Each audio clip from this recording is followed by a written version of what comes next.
அன்பார்ந்த மாணவ செல்வங்களே, அனைவரையும் வணங்கி மகிழ்கின்றேன். எல்லாமே நம்ம வீடியோவில் கொண்டு போனோம்னா நீங்கள் அதை டவுன்லோட் பண்ணி வாட்ஸ்அப்பில் பார்க்குறதுக்கு கொஞ்சம் சிரமம் ஏற்படும். ஸோ ஜஸ்ட் ஒரு இன்ட்ரொடக்ஷன் மட்டும், மீதி உள்ள மெட்டீரியல்ஸை உனக்கு தகுந்த மாதிரி நான் கொடுக்குறேன். இப்போ பாருங்கள், இதில் உள்ள இந்த வார்த்தைகள் நமக்கு திரும்ப திரும்ப புவியியல் பாடத்தை பொறுத்தவரையிலும் வர்றது. சமவெளிகள், மலைன்னு சொல்லுவோம், குன்றுன்னு சொல்லுவோம். அதுக்கு வித்தியாசம் என்னன்றதை சொல்கிறேன். பள்ளத்தாக்கு, பீடபூமி, தீவு, கணவாய், அதாவது மலைப்பாதை அப்படிங்கிறத சொல்கிறது. தீபகற்பம், இந்த தீபகற்பம்ன்றது ரொம்ப முக்கியமான ஒன்று. வளைகுடா, நீர்ச்சந்தி, இவைகளை மட்டும் நல்லா கவனி. ஃபர்ஸ்ட் ஒன் சமவெளிகள், ஆங்கிலத்தில் பிளைன்ஸ் அப்படின்னு சொல்லுவாங்க. ஒரே ஒரு கோடு போட்டிருக்கேன், பட் கொஞ்சம் மேடும் பள்ளமாக இருக்கிற மாதிரி காமிச்சிருக்கேன். அதாவது சமவெளிகள்னால் இப்போ நம்ம இருக்கக்கூடிய நிலப்பரப்பு, நம்ம பகுதி தமிழ்நாட்டில் சமவெளிகள் அதிகம் காணப்படுகிறது. மேடு பள்ளமாகவும் இருக்கும், ஆனால் கிட்டத்தட்ட நிறைய ஏரியாஸ் சமமான தளத்தில் இருக்கும்.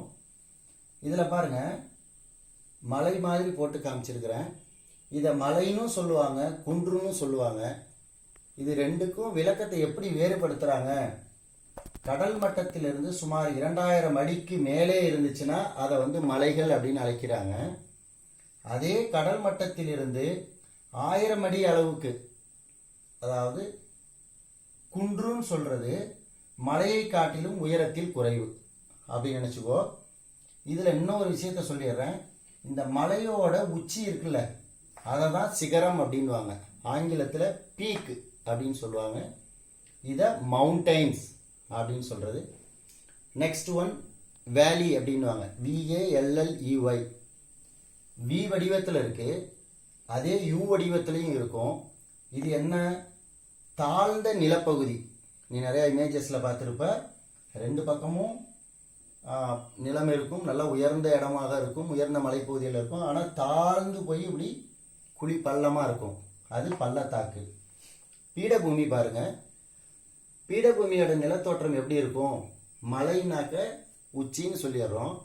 அதே இந்த மேட்டு நிலப்பரப்புல கடல் மட்டத்தை விட உயரமா இருக்கும். பட் ஒரு பெரிய ஏரியா எப்படி இருக்கும்? சமநிலப்பரப்பாக இருக்கும். அதை பீடபூமி, பிளேட் அப்படின்னு சொல்லுவாங்க. இது உனக்கு தெரியும், சின்ன கிளாஸ்லேருந்து படிச்சிருக்க. தீவுகள் அப்படிங்கிறத ஐலாண்ட் அப்படின்னு ஆங்கிலத்தில் சொல்றது. 4 பக்கமும் சுற்றி நீரால் சூழப்பட்டிருக்கிறது. நடுவில் உள்ள பகுதி நிலம், நிலப்பகுதி. ஸோ அதை தீவு அப்படின்னு சொல்றோம். கணவாய், அதாவது மலைப்பகுதி. இதுலேயே ஆன்சர் வந்துருச்சு பாருங்க. ஆரியர்கள் இந்தியாவிற்கு கைபர் போலன் கணவாய்கள் வழியாக படையெடுத்து வந்தனர், உள்ளே வந்தனர் அப்படின்னு நீ படிச்சிருப்ப. மலைத்தொடரின் ஊடே, அதாவது பெரிய பெரிய மலைகள் இருக்கும், இடையில பாசஸ் அப்படின்னு சொல்லுவாங்க ஆங்கிலத்தில், வழிகள் இருக்கும், அது வழியாக வர்றது. அல்லது மலை முகடுகளினாக்க மலை மேலேயே நடந்து செல்லக்கூடிய அல்லது போக்குவரத்துக்காக பயன்படுத்தக்கூடிய பாதைகள் இருக்கும். அதை கணவாய் அப்படின்னு சொல்றாங்க. இது மவுண்டைன் பாசஸ் அப்படின்னு சொல்லுவோம். தீபகற்பம், இது ரொம்ப முக்கியமான ஒரு வார்த்தை. ஆங்கிலத்தில் பெனின்சுலா அப்படின்னு சொல்லுவாங்க. இந்த தீபகற்பம்னா இந்தியா ஒரு தீபகற்ப நாடு அப்படின்றத நீ படிச்சிருப்ப. சொல்றேன், கவனி. நீர், நீர், நீர். அப்போ 3 பக்கம் நீரால சூழப்பட்டிருக்குது. நடுவில் இருக்கிறது என்ன? நிலப்பகுதி. அப்போ 3 பக்கம் நீரால் சூழப்பட்டு இன்னொரு பகுதி நிலத்தால் இருந்துச்சுன்னா அதை தீபகற்பம் அப்படின்றாங்க. இந்தியா தீபகற்ப அமைப்பை பெற்றுள்ளதால் இந்தியா ஒரு தீபகற்பம் அப்படின்னு சொல்லுவாங்க. இதையே இங்க அப்ளை பண்ணி பாரு. 4 பக்கமும் நீரால இருக்கிறதுனால இது தீவு, 3 பக்கம் நீரால சூழப்பட்டிருக்கிறதுனால இது தீபகற்பம். அடுத்து ஒன்று வளைகுடா, கல்ஃப் அப்படின்வாங்க. இந்தியாவில் மேற்கு பகுதியில் குஜராத் மாநிலத்தோட ஒரே ஒரு போர்ஷனை மட்டும் நான் உனக்கு போட்டு காமிச்சிருக்கிறேன். இந்த உள்நோக்கி யாரோ இருக்கு பாரு, இதுவும் நிலப்பகுதி, இதுவும் நிலப்பகுதி, இதுவும் நிலப்பகுதி, இதுவும் நிலப்பகுதி. இந்த நிலப்பரப்பு என்ன பண்ணுது? ஊடுருவி உள்ளே செல்லுது. எது செல்லுது? இங்க இருக்கக்கூடிய கடல் நீர் பரப்பு, அதை தான் வளைகுடான்னு சொல்றாங்க. இது கட்ச் வளைகுடா, இது காம்பே வளைகுடா.